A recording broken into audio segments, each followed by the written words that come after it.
ہمارے دکھوں کا واحد علاج اسلام۔ دیکھیے انسانی زندگی میں دکھ اور سکھ ان کا چولی دامن کا ساتھ ہے، دکھ بھی ہے سکھ بھی ہے، سردی کے ساتھ گرمی بھی ہے، نرمی کے ساتھ سختی بھی ہے۔ ان مع العسر یسرا، ان بعد العسر یسرا، یسر کے ساتھ عسر ہے، عسر کے ساتھ یسر ہے۔ لیکن انسان نفسیاتی طور پر متاثر جو ہوتا ہے زیادہ، وہ تکلیف سے ہوتا ہے، دکھ سے ہوتا ہے۔ خوشی آتی ہے تو وہ ایسے گزر جاتی ہے، اس کا وقت کا بھی پتہ نہیں چلتا گزرتے ہوئے، بڑی تیزی کے ساتھ وقت گزر جاتا ہے۔ لیکن غم کا معاملہ ہو جائے تو ایک ایک لہجہ جو ہے وہ بڑا کٹھن ہو جاتا ہے، بڑی مشکل سے گزرتا ہے۔ تو انسان کے احساسات پر زیادہ جو اثر آتا ہے وہ دکھ کا آتا ہے۔ بعض فلسفے دنیا میں ایسے ہیں کہ جنہوں نے اس دکھ، خاص طور پر جو حساس انسان اس کو محسوس کرتا ہے، اس کے اعتبار سے یہ کہا ہے کہ دنیاوی زندگی نرا دکھ ہی دکھ ہے۔ آپ کو معلوم ہے کہ تعداد انسانوں کی بہت بڑی تعداد ہے جو بدھ مت کی پیروکار ہے، اور بدھ مت کا کلمہ طیبہ یہ ہے، یعنی یہ ان کا اصل اصول ہے، جیسے ہمارے دین کا اصل اصول ہے لا الہ الا اللہ محمد رسول اللہ، کلمہ طیبہ۔ ان کا جو کلمہ طیبہ ہے وہ یہ سروم دکھم، سب دکھ ہی دکھ ہے، سب مصیبت ہی مصیبت ہے۔ انسانی زندگی جو ہے وہ تو صرف دکھوں سے اور تکلیفوں سے عبارت ہے۔ اسی کو غالب نے بھی کہا ہے، آپ نے یہ شعر غالب کا میں نے بہت سے دروس میں سنا ہوگا کہ قید حیات و بند غم اصل میں دونوں ایک ہیں۔ یہ قید حیات ہے، ابھی آپ حدیث سن رہے تھے، الدنیا سجن المومن، مومن کے لیے یہ دنیا کی زندگی جو ہے جیل خانہ ہے، یہ قید ہے، قید حیات۔ جیسے جیل میں آدمی اپنی مرضی سے نہیں جاتا، بھیجا جاتا ہے، اپنی مرضی سے نہیں نکلتا بلکہ نکالا جاتا ہے، اسی طرح لائی حیات آئے قضا لے چلی چلے، اپنی خوشی سے آئے نہ اپنی خوشی چلے۔ تو دنیا کی زندگی جو ہے وہ واقعتاً ایک اعتبار سے قید خانہ ہے۔ قید حیات و بند غم اصل میں دونوں ایک ہیں۔ جب تک یہ زندگی رہے گی غم بھی لگا رہے گا، تکلیفیں لگی رہیں گی، مصائب آتے رہیں گے، انسان کو دکھوں کا سامنا رہے گا، واسطہ رہے گا۔ موت سے پہلے آدمی غم سے نجات پائے کیوں؟ ظاہر بات ہے جب تک زندگی ہے تو غم ہے، تو موت سے پہلے نجات نہیں مل سکتی۔ اگرچہ اس کے بعد کا اگلا مرحلہ جو ہے، جو حقیقت کو جاننے والے ہیں وہ تو جانتے ہیں کہ اس کے بعد تو غم کا اور بڑا کڑا مرحلہ آنے والا ہے۔ اب تو گھبرا کے یہ کہتے ہیں کہ مر جائیں گے، مر کے بھی چین نہ پایا تو کدھر جائیں گے؟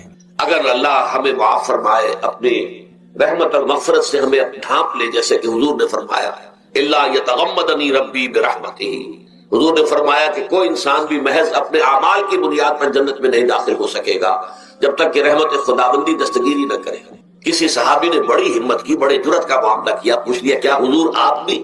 ظاہر بات ہے آپ بھی انسان ہیں، آپ بھی بشر ہیں، قرآن مجید میں کہلوایا گیا ہے اور انما انا بشر مثلکم۔ تو اگر آپ کہتے ہیں کوئی انسان جنت میں داخل نہیں ہو سکے گا محض اپنے اعمال کی بنیاد پر جب تک کہ رحمت خداوندی دستگیری نہ کرے، تو کیا آپ بھی اس قاعدہ کلیہ میں شامل ہیں؟ آپ نے فرمایا ہاں میں بھی، الا یتغمدنی ربی برحمتہ، جب تک کہ میرا رب مجھے اپنی رحمت سے ڈھانپ نہیں لے گا میں بھی جنت میں داخل نہیں ہو سکتا۔ تو اس اعتبار سے اللہ تعالیٰ وہاں ہمیں بچا لے، لیکن جو وہاں نہیں بچایا گیا، اب ظاہر بات ہے کہ اس کے لیے جو مصیبت ہے وہ تو پھر دائمی ہے، ابدی ہے، دکھ ہی دکھ ہے۔ میں اس کی طرف زیادہ جانا نہیں چاہتا، اس وقت اصل میں میرا موضوع جو ہے وہ اس دنیا میں دکھوں کا علاج۔ اب اس اعتبار سے غور کیجئے، دکھ دو قسم کے ہیں۔ قرآن مجید پر جتنا میں نے غور کیا، دکھ ایک تو وہ ہے کہ جو ناگہانی طور پر آ جاتے ہیں، اس میں ہماری کسی غلطی کو دخل نہیں ہوتا۔ وہ کوئی آفت سماوی ہے، کوئی زلزلہ آ گیا ہے، ابھی آپ کو معلوم ہے فوج جو قصبہ تھا گجرات اسٹیٹ کا انڈیا کا پورا ختم ہو گیا، اس میں بہت سے مسلمان بھی تھے۔ جب کوئی آفت سماوی آتی ہے تو وہ ظاہر بات ہے کہ پھر سب کے سب لوگ اس کی لپیٹ میں آ جاتے ہیں۔ زلزلہ آ گیا، کوئی اور طوفان آ جائے، جیسا کہ کئی مرتبہ آپ نے اخبارات میں پڑھا ہوگا، اس سال امریکہ میں بہت طوفان آئے، مشرقی ساحل پر بار بار طوفان آئے، وہاں بھی لوگ مرتے ہیں، وہاں بھی چھتیں اڑ جاتی ہیں، وہاں بھی تباہی جو ہے آتی ہے۔ اس حوالے سے ایک تو ہے وہ ناگہانی آفات، آفت ارضی ہو یا آفت سماوی ہو، زلزلہ ہے یا آفت ارضی ہے، طوفان آ گیا ہے، کوئی سائیکلون آ گیا یا آفت سماوی ہے، یا کوئی آسمان سے بڑا سا پتھر آ جائے۔ آپ کبھی کبھی اخبارات میں پڑھتے ہوں گے کہ ایک بڑی چٹان پاس سے گزر گئی،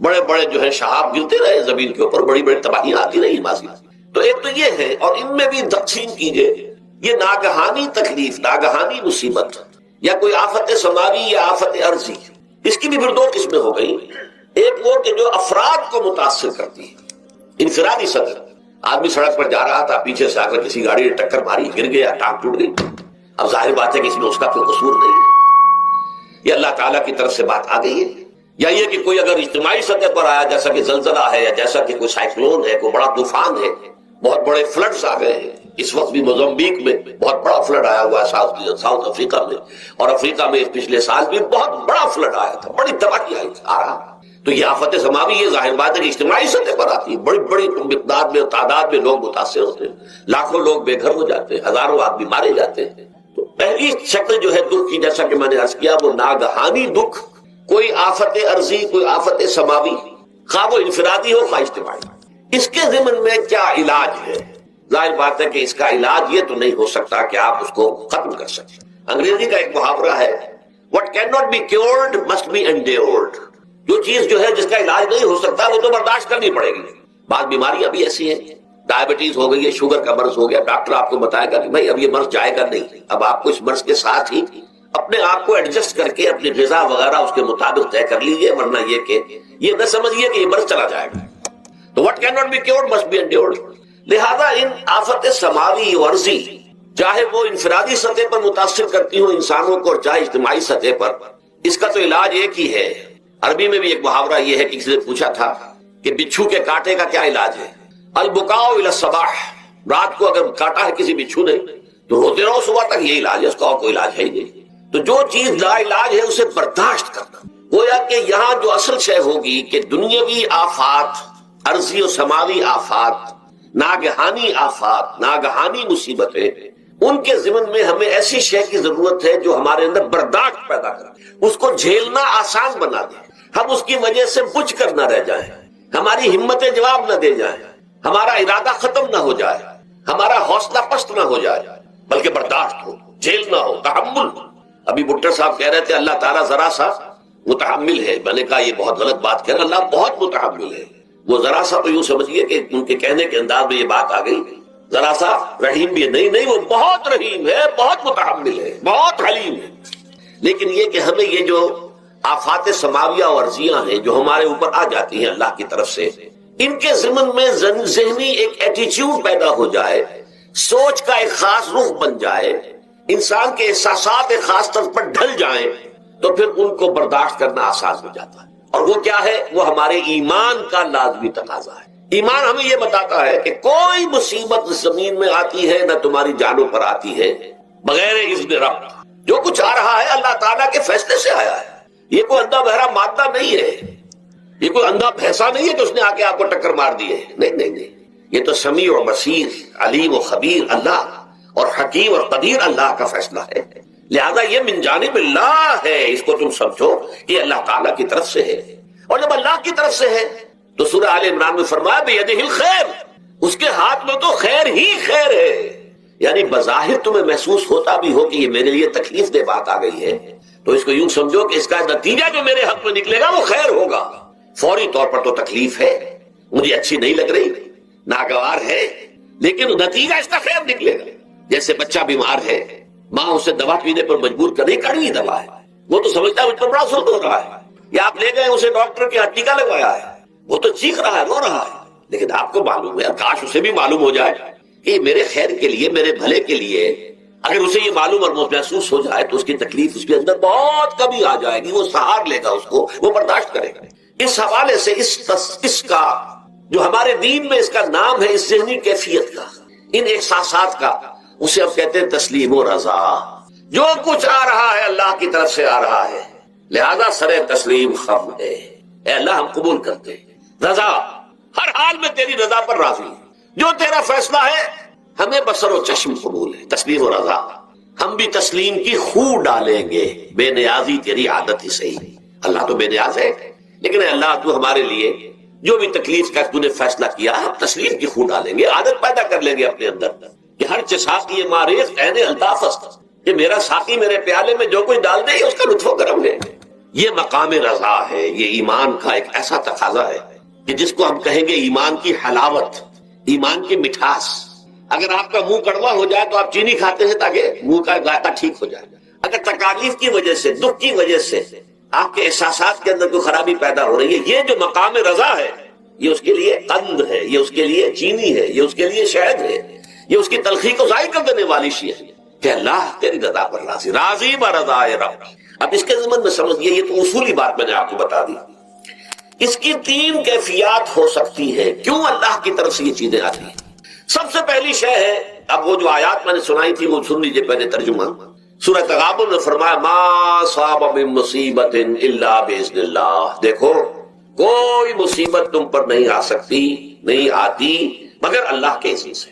ومن یؤمن باللہ، اور جو شخص اللہ پر ایمان رکھتا ہو یہد قلبہ، اللہ اس کے دل کو ہدایت دے دیتا ہے، اس کے دل کو سکون عطا کر دیتا ہے، وہ راضی برضائے رب ہو جاتا ہے، اس میں شکوہ نہیں رہتا، اس میں شکایت نہیں ہوتی، اس میں تلخی نہیں ہوتی. کیوں ہو گیا، کیسے ہو گیا، کیوں ہو گیا، نہیں ہونا چاہیے، نہیں. یہ سارا جو پیچ آدمی کھاتا رہتا ہے نا اندر ہی اندر، وہ جو پیچ کھا رہا ہے، یہ سب پیچ سے نجات نہیں گئی. برو کشید سے پیچا کے ہستمود مرا، چے اقدہا کے مقام رضا کشود مرا. یہ پیچ کھانا جو ہے، پیچا کے ہستمود، اس سے اللہ تعالیٰ نے مجھے نجات دے دی ہے مقام رضا کے ذریعے سے. کتنے بڑے بڑے عقدے میرے حل ہو گئے اس مقام رضا سے. چے اقدہا کہ مقام رضا کشود میرے تو بہت سے عقدے اس سے حل ہو گئے. اس حوالے سے ایک موٹی بات تو یہ ہو گئی، لیکن اب اس کو 3 حصوں میں تقسیم کیجئے. پہلی بات یہ کہ یہ اللہ کی طرف سے آزمائش کے طور پر آتا ہے. آزمائش، میرا بندہ اس پر صبر کرتا ہے یا نہیں، یا میرے خلاف بکواس کرنے پر آمادہ ہو جاتا ہے. اللہ تو ایسا ہے، اللہ نے تو ہم پر کبھی کرم کیا ہی نہیں ہے، اللہ تو ظالم، معاذ اللہ معاذ اللہ معاذ اللہ. کہیں ایسا تو نہیں، میرا بندہ جو ہے تکلیف کو جھیلتا ہے میری وجہ سے، یہ سمجھ کے کہ اللہ کی طرف سے آئی. یہ صبر جو ہے یہ بہت بڑی کامیابی ہے اگر انسان کو حاصل ہو جائے.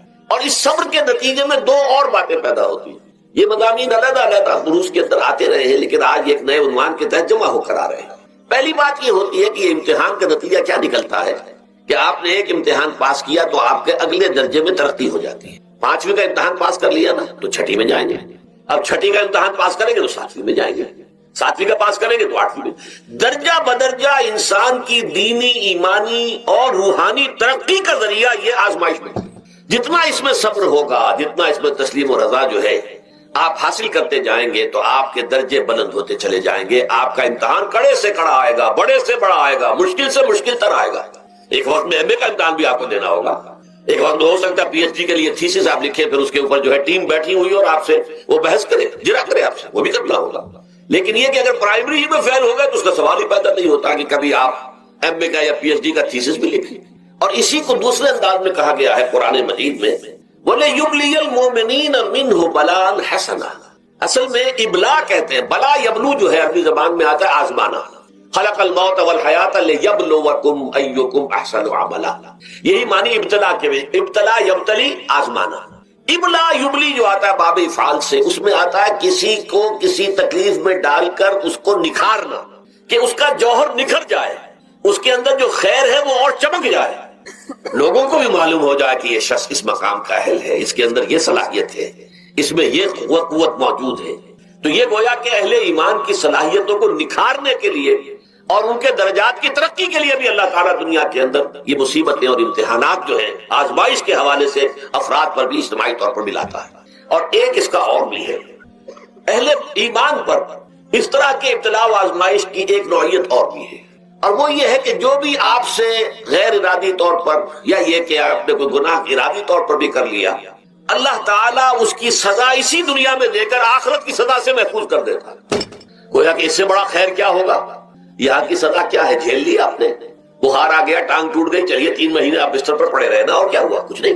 لیکن یہ کہ آخرت کی سزا ملتی ہے بہت عظیم ہوتی ہے. لہذا کفارہ بناتا ہے اللہ تعالیٰ گناہ، جو بھی گناہ ہو گئے ہیں، غلطیاں ہو گئی ہیں، ان کا کفارہ اللہ تعالیٰ بندہ مومن کے لیے. حضور کی ایک حدیث ہے، اس کا مطلب مجھے اس وقت یاد نہیں ہے، کہ مومن کا معاملہ عجیب ہے، اسے کوئی تکلیف پہنچتی ہے صبر کرتا ہے، وہ اس کے گناہوں کا کفارہ بن جاتا ہے، اور اگر کوئی خوبی ملتی ہے تو اللہ تعالیٰ کا شکر ادا کرتا ہے، اس کے درجات بلند ہو جاتے ہیں. تو یہ معاملہ جو ہے اللہ تعالیٰ کی طرف سے بندہ مومن کے حق میں خیر، کہ در حقیقت اس کے ان گناہوں کی پاداش کہ جو اس نے یہاں کر لیے ہیں یہی دنیا میں دے کر دھو دیا جائے، پاک کر دیا جائے. جیسے آپ کو معلوم ہے دھوبی جو ہے کپڑے کو بھٹی میں چڑھاتا ہے، گرم پانی میں ڈالتا ہے کہ ڈالتا تاکہ اس کا میل نکلے، اس کے آگے پٹکتا بھی ہے ذرا اس کو تاکہ وہ میل اچھی طرح چھٹ جائے اس سے. اسی طرح اگر دنیا میں ہمارے میل چھٹ جائیں، دنیا میں اگر ہمارے گناہ دھل جائیں تو یہ بڑے نفع کا سودا ہے، بڑے نفع کا سودا ہے، بڑے نفع کا سودا ہے. اس اعتبار سے آپ غور کیجئے کہ اگر یہ حقائق ہمارے سامنے رہے تو کیا کوئی تکلیف دنیا کی ہمیں بھاری محسوس ہوگی؟ ہمیں تو بتایا یہ گیا ہے کہ عسیٰ ان تکرہوا شیئا وہو خیر لکم وعسیٰ ان تحبوا شیئا وہو شر لکم واللہ یعلم وانتم لا تعلمون۔ ہو سکتا ہے کہ تم کسی چیز کو ناپسند کرو، ذرا حالانکہ کہ اسی میں تمہارے لیے خیر ہے، تمہیں نہیں پتا، اور ہو سکتا ہے تم کسی چیز کو پسند کرو، ذرا حالانکہ کہ اس میں تمہارا شر ہے لیکن تمہیں نہیں معلوم۔ اللہ یعلم وانتم لا تعلمون، اللہ جانتا ہے تم نہیں جانتے۔ اس حوالے سے سبردم بتو مایا خیش را خدانی حساب کم و بیش را، اے اللہ، اس کو کہتے ہیں تفویض۔ یہ سورہ تغابن کے 10 میں یہ تمام مضامین تفصیل سے آتے ہیں کہ ایمان کے جو باطنی ثمرات ہیں اس میں سب سے پہلے مقام رضا ہے، پھر تفویض ہے، توکل ہے۔ آپ محنت کر رہے ہیں، محنت کر رہے ہیں، محنت کر رہے ہیں، نتیجہ نہیں نکلا۔ ایک نتیجہ یہ نکلے، ایک بچے نے بہت محنت کی، دن رات کام کیا، فیل ہو گیا امتحان، اب صدمے سے کمر ٹوٹ سکتی ہے اس کی، لیکن نہیں، ہو سکتا ہے کہ اللہ تعالیٰ نے اسی میں میرے لیے خیر رکھی، اس لیے کہ ہماری محنت سے کچھ نہیں ہوگا، ہمارے مادی وسائل سے کچھ نہیں ہوگا، ہوگا اللہ کے اذن سے، اللہ کی مرضی سے، اللہ کی مشیت سے۔ یہ ہمارے لیے خاص طور پر اس اعتبار سے بہت اہم نکتہ ہے، ہم سب راہ حق کے مسافر ہیں، اپنے اپنے بس پڑتے محنت کر رہے ہیں، وقت بھی صرف کر رہے ہیں، مال بھی صرف کر رہے ہیں، محنت کر رہے ہیں، مشقت کر رہے ہیں، لیکن فرض کیجئے جیسا کہ ہے فی الواقع، فرض کیا کیجئے، وہ تو واقع سامنے کی بات ہے، نتائج نکلتے نظر نہیں آ رہے، قدم نہیں بڑھ رہے، ہماری طرف لوگوں کا رجوع عام نہیں ہے، ٹھیک ہے، اس پر قطعاً بدل ہونے کی بات نہیں، یہ اللہ تعالیٰ کی مشیت میں ہوگا، جب وہ چاہے گا تب ہوگا، ہمارا کام یہ کہ اپنا فرض ادا کیے چلے جائیں بس، اور نتیجے سے بالکل ذہن کو اپنے منقطع کر لیں، ذہن کا کوئی تعلق آپ کے نتیجے کے ساتھ نہ رہے۔ یہ جب تک کیفیت ہماری نہیں ہوگی، ہم اس راہ پر استقامت اور مدام اس پر محنت اور جد و جہد کرنا جو ہے وہ ہمارے لیے ممکن نہیں رہے گا۔ اس کے لیے میں اگر آپ کے سامنے رکھوں معاملہ کہ حضور صلی اللہ علیہ وسلم کے جو پہلے 10 برس ہیں، جب سے آپ کو آغاز ہوا ہے وحی کا، اس کے بعد سے پہلے 10 برس دن رات کی محنت، شدید مشقت، یہاں تک کہ اللہ بھی روک رہا ہے، نبی آپ اپنے آپ کو ہلاک کر لیں گے، لعلک کا باخر نفسک اللہ یکونوا مؤمنین، کیا آپ اپنے آپ کو صدمے میں ہلاک کر لیں گے؟ یہ مان نہیں لا رہے، اس قدر صدمہ۔ لیکن اس کے ساتھ یہ ہے کہ یہ نہیں ہے کہ نتیجہ نہیں نکل رہا تو کام چھوڑ کے بیٹھ جائے، نہیں، معاذ اللہ، معاذ اللہ، نتیجہ نہ نکلے تو حضرت نوح علیہ السلام کی عمر بھی اگر حضور کی ہوتی 950 برس بھی حضور دعوت دیتے تھے، آپ کا کام تھا، آپ کا فرض تھا۔ حضرت نوح علیہ السلام بھی تو آخر اللہ کے ایک بندے تھے، اللہ کے رسول تھے، 950 برس تک دعوت دی، فلبث فیہم 1000 سنۃ الا 50 عاما، یہ تو ہم مانتے ہی نا، اگر قرآن کے اندر نص قطعی صریح الفاظ نہ ہوتے کہ 950 برس تک رہے، ورنہ یہ بات سمجھ سے بالا تر ہے۔ عام طور پر معلوم ہوتا ہے کہ اس دور میں ابھی عمریں زیادہ تھی لوگ۔ بہرحال جو میں نے عرض کیا تھا کہ دکھ جس سے انسان متاثر ہوتا ہے، اس کی ایک قسم وہ ہے کہ جو ہمارے ارادہ اور اختیار سے باہر، اللہ کی مشیت سے، اللہ کے اذن سے، اللہ کی مرضی سے آتا ہے، اس کے لیے ہمارا کام صرف برداشت ہے۔ جو شے بھی ہمیں برداشت کی صلاحیت عطا کر دے وہی اس کا علاج ہے۔ جیسے آپ کو معلوم ہے کہ بخار بہت تیز چڑھا ہوا ہے، اس کی دوا نہیں ہے اسپرین یا کوئی اور پیراسیٹامول، بخار کی شدت کو کم کر دے گا، وہ کوئی علاج نہیں ہے۔ علاج تو ہوگا اگر معلوم ہو کہ کون سی جراثیم ہے، کس کی وجہ سے ہے، اس کا صحیح اینٹی بایوٹک کون سا ہے، وہ علاج ہوگا، یہ علاج نہیں ہے۔ لیکن اس کی شدت کی کمی اور اس کے اندر جو احساس ہے جھیل جانے کا، وہ انسان کے لیے آسان ہو جاتا ہے۔ یہی مضمون آیا ہے سورہ حدید میں بھی، ما اصاب من مصیبت فی الارض ولا فی انفسکم، یہاں کھول دیا اس مضمون کو۔ میں نے عرض کیا تھا نا کہ یہ آفت سماوی بڑے پیمانے پر بھی ہو سکتی ہے، زمین میں یعنی زلزلہ آ گیا، فلڈ آ گیا، طوفان آ گیا، ولا فی انفسکم، خاص تمہاری جان میں، تمہیں بخار ہو گیا، تمہیں ٹی وی لگ گئی، تمہیں کوئی اور بیماری آ گئی، تمہیں کینسر ہو گیا، معاذ اللہ ثم معاذ اللہ، ہوتا ہے، آخر ہوتا ہے، دنیا میں انسانی زندگی کے ساتھ یہ ساری چیزیں لگی ہوئی ہیں۔ لیکن یہ چیزیں ما اصاب من مصیبت فی الارض ولا فی انفسکم، نہیں پڑتی تم پر کوئی پڑنے والی کوئی مصیبت، کوئی تکلیف، نہ پوری زمین میں بڑے پیمانے پر، نہ تمہاری جانوں میں انفرادی سطح پر، الا فی کتاب من قبل ان نبراہا، مگر یہ کہ وہ تو ایک کتاب میں، کتاب اللہ کے علم کی کتاب، ام الکتاب، اس میں پہلے سے درج موجود ہے، یہ الرٹ اپ نہیں ہو گیا، یہ اچانک نہیں ہو گیا۔ آپ اچانک سمجھتے ہیں کہ صاحب میں تو جا رہا تھا، اچانک ٹرک نے آ کے مجھے دھکا مار دیا۔ اچانک کوئی شے یہاں نہیں ہوتی، اس کائنات میں پتہ تک نہیں ہلتا جب تک کہ اس نے رب نہ ہو، اچانک کا کیا سوال؟ تو در حقیقت جو ہوتا ہے وہ اللہ تعالیٰ کے علم میں پہلے سے ہے، علم کامل، ما کان وما یکون، جو کچھ ہوا جو کچھ ہوگا، مستقبل، ماضی، کل کا کل آنے واحد میں اللہ کے علم میں موجود ہے۔ لہذا یہاں اچانک کچھ نہیں ہوتا، جو بھی آیا ہے اللہ کے علم سے آیا ہے، اور یہ پہلے سے اللہ کے علم کے اندر موجود تھا، لکھا ہوا تھا، الا فی کتاب من قبل ان نبراہا۔ ان ذالک علی اللہ یسیر، یہ تمہیں تو مشکل نظر آئے گا لیکن اللہ پر بڑا آسان ہے۔ اللہ کا علم کامل، ما کانا ما یکون کو حاوی ہے۔ لکہ لا تاسوا علی ما فاتکم، تاکہ تم افسوس نہ کیا کرو ان چیزوں پر جو تم سے چھوٹ جائیں، جاتی رہے، چھن جائیں۔ کوئی موقع تھا ہاتھ سے نکل گیا، کوئی دولت تھی اس پر ڈاکہ پڑ گیا، کوئی اور مصیبت ہے وہ آ گئی، کوئی عزیز فوت ہو گیا، اکلوتا بیٹا تھا فوت ہو گیا، وغیرہ وغیرہ۔ ما فاتکم، فات سے ہی فوتیدگی ہے نا، جو شے بھی نکل جائے، چلی جائے، ہاتھ سے جاتی رہے، چاہے وہ کوئی آپ کا عزیز تھا جو فوت ہو گیا تو آپ کے ہاتھ سے نکل گیا، یا کوئی مال تھا جو آپ کے قبضے سے نکل گیا، ڈاکہ پڑ گیا، چوری ہو گئی، نقصان ہو گیا کاروبار میں بہت بڑا، اس پر افسوس نہ کیا کرو۔ اگر افسوس کرو گے تو اس کا مطلب کیا ہوگا کہ تمہیں اللہ پر اعتماد نہیں ہے، یا تم سمجھتے ہو کہ اللہ کے سوا بھی کوئی ہے جو یہ کام کر سکتا۔ کائنات میں تو ایک ہی کی مرضی چلتی ہے، وہ ہے اللہ۔ لہذا اگرچہ وہ کسی کے ذریعے سے تکلیف آپ کو پہنچی ہے، کسی نے آپ کو پتھر مارا ہے، وہ پتھر ہو سکتا ہے آپ کو نہ لگتا، لگ گیا ہے تو اللہ کے فیصلے سے لگا ہے، اس کا باپ بھی نہیں پتھر مار سکتا آپ کو اگر اللہ کا اذن نہ ہو۔ لہذا آپ پتھر مارنے والے کو بھی مجرم سمجھیے، ٹھیک ہے، اس سے بھی قصاص لینے کا آپ کو حق ہے، لیکن یہ جان لیجئے کہ جو آیا ہے پتھر وہ اذن رب سے آیا ہے۔ اب ظاہر بات ہے کہ اگر یہ کیفیت ہوگی تو غصہ اتنا نہیں ہوگا اس شخص پر کہ جس نے یہ کام کیا ہے، بلکہ ہو سکتا ہے آدمی مسکرا کے رہ جائے، جیسے کہ وہ میں واقعہ سناتا رہا ہوں اپنے دروس میں کہ ایک درویش مرد آدمی جا رہا تھا، جو رب کرے سو ہو، جو رب کرے سو ہو، جو رب کرے سو ہو۔ کسی شخص نے پتھر اٹھا کر دے مارا، اس کے سر پہ لگ گیا کہ اس نے پیچھے پلٹ کر دیکھا کس نے مارا ہے۔ اس نے کہا مجھے کیا دیکھتے ہو، جو رب کرے سو ہو، یہ تو رب کے مارے سے۔ اس نے کہا مجھے تو یہ پتھر رب کے مارے ہی لگا ہے، لیکن میں دیکھ یہ رہا تھا بیچ میں کس کا منہ کالا ہو گیا، اپنے لیے کس نے ایک گناہ کما لیا، اپنے لیے کس نے ایک مصیبت جو ہے وہ مول لے لی، وہ بیچ میں تم آ گئے ہو۔ پتھر اللہ کی طرف سے آیا ہے، لیکن اس کا عذاب، اس کا وبال تم پر آ جائے گا۔ بہرحال یہ تو میں نے عرض کیا آپ کے سامنے، وہ چیزیں کہ جو آ جاتی ہیں، وہ تکالیف، وہ مسائل جو اللہ کی طرف سے من جانب اللہ ہے، اس میں آپ کسی کو مورد الزام نہیں ٹھہرا سکتے، وہ آپ پر آ گیا۔ دوسری تکلیفیں وہ ہے جن کے لیے فارسی میں کہتے ہیں خود کردہ، اپنے ہاتھوں جو مصیبتیں آتی ہیں۔ اس کے لیے میں نے آپ کو سورہ شورى کی آیت سنائی ہے، ما اصابکم من مصیبت فبما کسبت ایدیکم ویعفو عن کثیر۔ جو مصیبت بھی تم پر آتی ہے انسانوں، وہ تمہارے اپنے ہاتھوں کے کرتوتوں کی وجہ سے آتی ہے، اور ابھی تو اللہ بہت سی چیزوں کو تو معاف بھی کرتا رہتا ہے، ہر تمہاری غلطی پر پکڑتا نہیں ہے، ہر خطا کے اوپر تمہیں سزا نہیں دیتا ہے، کوئی سزائیں معاف بھی کرتا رہتا ہے، عفو و درگزر سے بھی کام لیتا ہے، بہت متحمل اور حلیم بھی ہے، بہت رحیم اور غفور بھی ہے اور کریم بھی ہے۔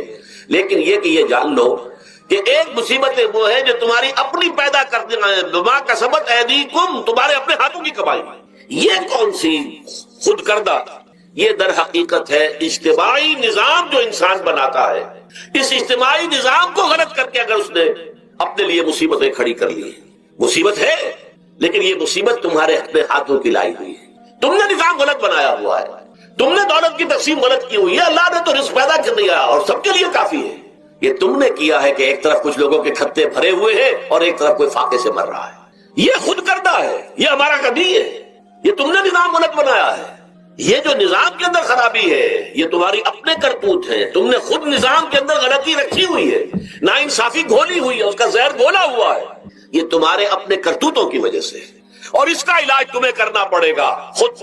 اور وہ علاج کیا ہوگا؟ اس نظام کو صحیح قائم کرو، اللہ کا دیا ہوا نظام، نظام عدل و قسط۔ یہاں کامیابی کا اعلیٰ معیار نہیں بیان کیا جا رہا بلکہ اس کا کم سے کم معیار بیان کیا جا رہا۔ میں ذرا توجہ دلاؤں گا اس بات کی طرف، سطحی طور پر ذرا ہو سکتا ہے کہ اس میں کوئی مغالطہ پیش آ جائے، تقابل کیجئے ذرا۔ ایک سورۃ العصر ہے، والعصر ان الانسان لفی خسر الا الذین آمنوا وعملوا الصالحات وتواصوا بالحق وتواصوا بالصبر۔ ایک سورۃ التین ہے، والتین والزیتون وطور سینین وهذا البلد الامین لقد خلقنا الانسان فی احسن تقویم ثم رددناه اسفل سافلین الا الذین آمنوا وعملوا الصالحات فلهم اجر غیر ممنون۔ اب ان کا تقابل کیجیے۔ سورۃ العصر یہ بتا رہی ہے کہ سب لوگ تباہی میں ہیں سوائے ان کے جو 4 شرطیں پوری کریں۔ سورۃ التین میں اول تو صرف 2 شرطیں بیان ہوئی، 2 بیان نہیں ہوئی، کام ہلکا ہو گیا نا، آسان ہو گیا۔ یہاں 4 ہیں، ایمان، عمل صالح، تواصی بالحق، تواصی بالصبر۔ وہاں ہے ایمان اور عمل صالح صرف۔ نمبر 2 یہ کہ وہاں فرمایا گیا فَلَهُمْ أَجْرٌ غَيْرُ مَمْنُونٍ، ان کے لیے تو بہت بڑا اجر ہے جس کا سلسلہ کبھی منقطع نہیں ہوگا۔ اور یہاں کہا جا رہا ہے وہ کامیابی ناکامی سے بچ جائیں گے. مستثنا ہے کس سے؟ ان الانسان لفی خسر. یہ بالکل ایسے ہی ہے جیسے کہ کسی کو آپ بچے کو طالب علم کو کہیں محنت کرو کوشش کرو فرسٹ ڈویژن میں پاس ہو جاؤ، اور کسی سے آپ یہ کہیں کہ محنت کرو کوشش کرو ورنہ فیل ہو جاؤ. اب ان دونوں کے درمیان جو فرق ہے وہی فرق ہے سورۃ التین میں اور سورۃ العصر. سورۃ العصر ناکامی سے استثناء کو بیان کر رہی ہے اور وہاں 4 شرطیں ہیں، اور سورۃ التین یہ اعلیٰ درجات کا بیان ہو رہا ہے، 2 شرطیں ہیں. اس کو قرآن مجید کی اصطلاحات سے بھی اللہ کرے کہ آپ واقف ہو جائیں. ایک کو ہم کہیں گے کہ ایک پر انذار کا رنگ ہے اور دوسرے پر تبشیر کا رنگ ہے. یہ 2 الفاظ بارہا آپ نے پڑھے ہوں. سورہ بنی اسرائیل میں فرمایا حضور سے مخاطب ہو کر وَمَا أَرْسَلْنَاكَ إِلَّا مُبَشِّرًا وَنَذِيرًا، اے نبی ہم نے نہیں بھیجا آپ کو مگر بشارت دینے والا اور خبردار کرنے والا بنا کر. سورہ کہف میں جمع کے صیغے میں آیا وَمَا نُرْسِلُ الْمُرْسَلِينَ إِلَّا مُبَشِّرِينَ وَمُنذِرِينَ، ہم نہیں بھیجتے رہے اپنے رسولوں کو مگر مبشر اور نذیر بنا کر. حضور کے بارے میں فرمایا اِنَّا أَرْسَلْنَاكَ شَاهِدًا وَمُبَشِّرًا وَنَذِيرًا. جمع کے صیغے میں سورہ نساء میں فرمایا رسلا مبشرین ومنذرین لئلا یکون للناس علی اللہ حجۃ بعد الرسل وکان اللہ عزیزا حکیما. ایک ہے ابشار بشارت دینا، ایک ہے انذار خبردار کرنا. اور آپ کو معلوم ہے کہ کسی بھی تربیت کے اندر ان دونوں چیزوں کی ضرورت ہے. کبھی ایسا ہوتا ہے کہ ڈانٹ ڈپٹ کی ضرورت پیش آتی ہے، دھمکی کی ضرورت پیش آتی ہے، باز آ جاؤ اپنے رویے کو درست کرو ورنہ پکڑ ہوگی سزا ملے گی. کبھی آپ شاباش دیتے ہمت کرو گھبراؤ نہیں، تمہارے اندر صلاحیت ہے، مایوس نہ ہو، ہمت تمہاری کیوں جواب دے رہی ہے، تم بڑے ذہین ہو، محنت کرو بڑے اعلیٰ درجات ملیں گے. قرآن مجید میں یہ دونوں رنگ ہیں جو اختیار کیے، ایک تبشیر کا رنگ ہے ایک انذار کا رنگ. سورۃ العصر میں انذار کا رنگ ہے، خبردار تمام انسان ہلاکت اور بربادی کا نوالا بننے والے ہیں سوائے ان کے جو 4 شرطیں پوری کریں. الا الذین آمنوا وعملوا الصالحات وتواصوا بالحق وتواصوا. تو معلوم یہ ہوا کہ یہ کامیابی کے جو منیمم پری ریکویزٹس، اسے کہا گیا کہ انگریزی کے الفاظ کا فوراً ترجمہ کر دیا کرو، اور میں کر دیتا ہوں. اصل میں مغالطہ آپ کو یہ ہوتا ہے میں ترجمہ کہہ کے نہیں کرتا، لیکن اس کے بعد میں فوراً اردو کا مترادف جو ہے وہ لے آتا ہوں. لیکن میں یہ اس لیے استعمال کرتا ہوں انگریزی اصطلاحات، جیسا کہ میں نے عرض کیا تھا کہ میرے اصل مخاطب ہیں جدید تعلیم یافتہ لوگ، اور جدید تعلیم یافتہ لوگوں کے کمیونیکیشن جو ہے ابلاغ وہ ان انگریزی اصطلاحات کے ذریعے سے زیادہ بہتر اور صحیح تر ہوتا ہے، ورنہ وہ بات سمجھے کہ نہیں. اسی لفظ ابلاغ کو وہ نہیں سمجھیں گے اور کمیونیکیشن کو سمجھ لیں گے. یہ ہے اصل میں ساری مصیبت کے جو اس وقت ہمارے سامنے ہے، اس لیے یہ الفاظ ہم استعمال کریں. تو میں یہ کیا عرض کر رہا تھا کہ در حقیقت ان الانسان لفی خسر الا الذین آمنوا وعملوا الصالحات وتواصوا بالحق وتواصوا بالصبر. یہ منیمم پری ریکویزٹس ہیں، کم سے کم لوازم ہے نجات کے، ان سے کم تر پر نجات کا کوئی سوال نہیں. اس لیے کہ قسم کھا کر اللہ فرما رہا ہے زمانے کی قسم ہے تمام انسان خسارے میں ہے سوائے ان کے جو 4 شرطیں پوری کریں. تو تیسری چیز ذہن میں یہ رکھیے، یہ 4 شرطیں لازم ہیں. یہ بہت اہم نقطہ ہے. ابھی ہم نے کسی لفظ کی گہرائی میں اتر کر نہیں دیکھا ہے، ابھی تو ہم سرسری طور پر تذکر بالقرآن کے مرحلے میں ہیں. پہلی بات کیا معلوم ہوئی، اس میں کامیابی اور ناکامی کا ایک معیار سامنے آیا. ٹھیک. نمبر 2، یہ کامیابی کے کم سے کم شرائط کا بیان ہے، منیمم ریکوائرمنٹس. میں نے ایک مرتبہ ایجوکیشن کالج لاہور میں جب تقریر کی سورۃ العصر پر، تو طلباء کے ذہن کی مناسبت کے اعتبار سے کہا کہ بھائی یہ فرسٹ ڈویژن کا بیان نہیں ہے، یہ 3rd ڈویژن میں کامیابی کا بیان ہے، اس سے کم تر پر فیلیور ہے. اس لیے کہ فرمایا گیا والعصر ان الانسان لفی خسر الا الذین آمنوا وعملوا الصالحات وتواصوا بالحق وتواصوا. اسی کو میں نے اس وقت آپ کے سامنے رکھا کہ اس پر انذار کا رنگ ہے، خبردار کرنے کا انداز ہے، زجر کا ڈانٹ ڈپٹ کا انداز ہے کہ اگر کامیابی چاہتے ہو تو یہ 4 شرطیں پوری کرنی ہے. اب تیسری بات جو عرض کر رہا ہوں یہ اہم ترین ہے کہ یہ 4 شرطیں لازم ہیں. اگر اللہ تعالیٰ نے کامیابی کے لیے 4 شرطیں بیان کی ہو تو سوچئے کیا مجھے یہ اختیار ہے کہ ان میں سے 1 کم کر دوں، 2 کم کر دوں، 3 کم کر دوں؟ کس کو اختیار ہے؟ اللہ کے بیان کردہ کسی چیز میں اختیار. یہ تو حضور سے کہا گیا تھا، سورہ یونس میں ہے، مطالبہ کیا مطالبہ کرنے والوں نے ایت بقرآن غیر ھذا وبدلہ. اے محمد صلی اللہ علیہ وسلم یہ قرآن بہت ریجڈ ہے، بہت سخت ہے، ان کمپرومائزنگ ہے، یہ کہیں بھی کوئی رو رعایت کرنے کو تیار نہیں ہے. تو ہمارا اور آپ کا معاملہ نہیں ہو سکتا اس قرآن کا. اس قرآن میں کوئی ترمیم کیجئے یا کوئی اور قرآن لائی. تو حضور سے کیا کہلوایا گیا؟ قل ما یکون لی ان ابدلہ من تلقاء نفسی ان اتبع الا ما یوحی الی. اے نبی ان سے کہہ دیجئے میرے لیے ہرگز ممکن نہیں ہے کہ میں اس قرآن میں اپنے جی سے کوئی ترمیم کر دوں، کوئی تبدیلی کر دوں. میں تو خود پابند ہوں اس کا جو مجھ پر وحی کیا جائے. سب سے پہلے میں خود اس پر عمل کرنے والا ہوں، میں خود اس کا پابند ہوں. تو غور کیجئے، قرآن بیان کر رہا ہے کہ 4 شرطیں ہیں نجات کی، اور آپ کے دل میں یہ بات بٹھا دی گئی ہے کہ صرف کلمہ گو ہونا نجات کے لیے کافی ہے، صرف ایمان سے نجات ہو جائے. یہ بات جو ہے ذہن میں رکھیے، ایک نجات وہ ہے جو ہزار برس تک جہنم میں کوئلہ بننے کے بعد نجات ہو. میں اس نجات کی بات نہیں کرتا، وہ نجات تو ملے گی آپ کو یقیناً. جس شخص کے دل میں رائی کے دانے کے برابر بھی ایمان ہوگا، وہ اپنے اعمال کی، اپنے کرتوتوں کی سزا بھگت کر بالآخر جنت کے اندر داخل کیا جائے گا، جہنم سے نکالا جائے گا. اور نکالا جائے گا تو اس وقت حال کیا ہوگا؟ جیسے جلا ہوا کوئلہ، اس کے سوا حدیث میں اس کی شرح آئی. لیکن یہ نجات نہیں، نجات وہ کہ جو اللہ تعالیٰ میدان حشر ہی میں ہماری مغفرت کا اعلان فرمائے. اللہ تعالیٰ اول وہلے میں ہمیں جنت میں داخل فرمائے، اس نجات کی بات کریں. وہ نجات جان لیجئے محض کلمہ گو ہونے کی بدولت نہیں ملے گی. اس نجات کے لیے شرط اول ایمان، شرط دو عمل صالح، شرط ثالث تواصی بالحق، اور چوتھی شرط تواصی بالصبر. یہ قرآن کا بیان ہے، یہ کسی انسان کا کلام نہیں ہے کہ اس میں تربیت. فتحا زکریا، اور اسے دے دیا زکریا کی کفالت میں. اگرچہ اس کے معاملے میں تو باقی تفصیل آتی ہے، کیونکہ اشارہ آگے چل کر قرآن میں بھی اور تفصیل تورات میں، انجیل میں ہے، کہ ان کے لیے جب یہ طے ہو گیا کہ ہاں ٹھیک ہے یہ بچی جو ہے حنا کی بیٹی کو ہم قبول کرتے ہیں اس معبد اور ہیکل کے خادموں کی حیثیت سے. حالانکہ ہمارے ہاں رواج نہیں تھا، ہم کسی لڑکی کو نہیں قبول کرتے تھے، لیکن اس کو قبول کرتے. وہ حضرت حنا کا بھی کیونکہ کوئی بہت ان کے ہاں ایک پایا ہوگا، مقام ہوگا کہ ان کی نیکی اور ان کی راست بازی کا اور ان کے زہد اور تقوی کا، کہ ان کے لیے استثناء کر رہے ہیں، ہم نے قبول کر لیا. اب سوال پیدا ہوا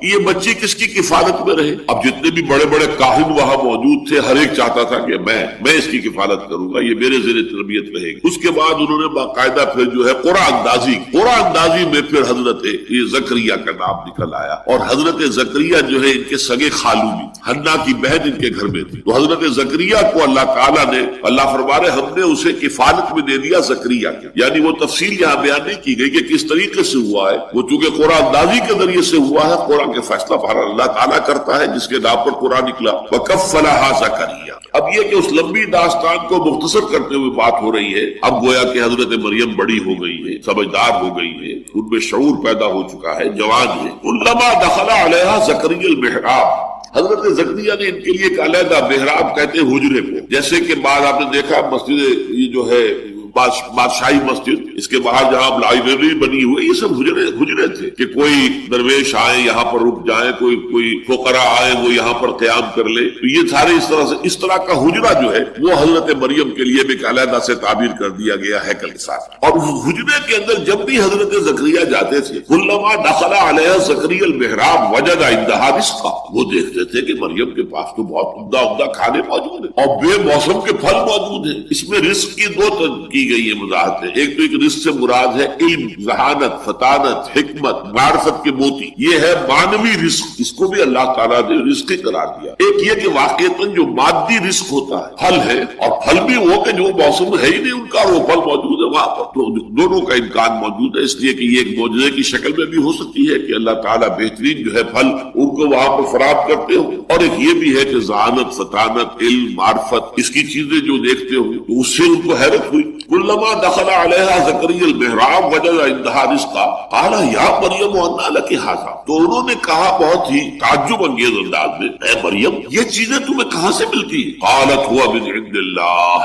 حضرت مریم نے جواب دیا یہ سب اللہ کی طرف سے ہے. ان اللہ یرزق من یشاء بغیر حساب، یقیناً اللہ تعالیٰ دیتا ہے جس کو چاہتا بغیر حساب. جتنی چاہے دولت دے دے، جتنی چاہے ذہانت اور فطانت دے دے، جتنی چاہے نیکی، طبیعت کی نیکی عطا فرما دے، اللہ کی دین ہے. ہنالک دعا زکریا ربہ. اب اس سے حضرت زکریا علیہ السلام، یہ بھی نبی ہے، ان کے اندر جو ایک ہوک سی پیدا ہوئی، اس لیے کہ بہت بوڑھے ہو چکے. سورہ مریم میں تو آغاز ہی یہاں سے ہوتا ہے کہ جب کہ حضرت زکریا نے اپنے رب سے دعا